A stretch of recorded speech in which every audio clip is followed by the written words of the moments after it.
নাহৰকটীয়া সমন্বয় শিল্পী গোষ্ঠীৰ সৌজন্যত 20 জুনত সৈনিক শিল্পী কলাগুৰু বিষ্ণুপ্ৰসাদ ৰাভাৰ মৃত্যু দিৱসটি স্মৃতি সন্ধিয়া হিচাপে পালন কৰে চেৰেপা জান পথাৰ গাঁওচাংঘৰ ৰংমঞ্চত। স্মৃতি সন্ধিয়াৰ সভাত সভাপতিত্ব কৰে সভাপতি নুমল নাহৰ ডেকাই, আধ্যৰে সম্পাদক মৃদুল গায়নে।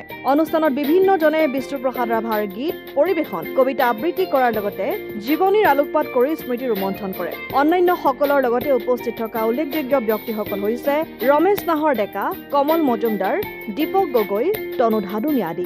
সমন্বয় শিল্পী গোষ্ঠীৰ প্ৰতীক উন্মোচন কৰে কমল মজুমদাৰে। বিষ্ণুপ্ৰসাদ ৰাভা দিৱসৰ লগত সংগতি ৰাখি অনুষ্ঠিত কৰা ছবি অঁকা প্ৰতিযোগিতাৰ বঁটাও অনুষ্ঠিত কৰা হয়। সৈনিক শিল্পী কলাগুৰু বিষ্ণুপ্ৰসাদ ৰাভাদেৱৰ মৃত্যু দিৱসটি ৰাভা দিৱস হিচাপে উদযাপন কৰিছোঁ।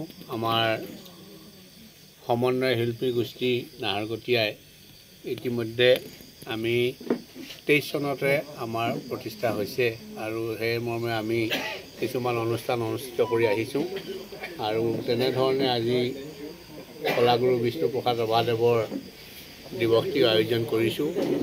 আমাৰ তেখেতক প্ৰতিমূৰ্তিত শ্ৰদ্ধাঞ্জলি জনোৱাৰ পৰা আৰম্ভ কৰি তেখেতৰ গীত মাত কবিতা ইত্যাদিৰে অনুষ্ঠানটি অনুষ্ঠিত হ'ব আৰু যথেষ্ট সংখ্যক শিল্পীৰ সমাৱেশ ঘটিব আৰু ৰাইজো উপস্থিত হ'ব বুলি আমি আশাবাদী আৰু ইতিমধ্যে প্ৰায়সকল আহিছে। গতিকে অনাগত কালচোৱাটো যাতে এনেধৰণে আমি সহায় সহযোগিতা পাওঁ, সেইকাৰণে সকলো ৰাইজৰ প্ৰতি আমি আমাৰ তৰফৰ পৰা আহ্বান জনাইছোঁ।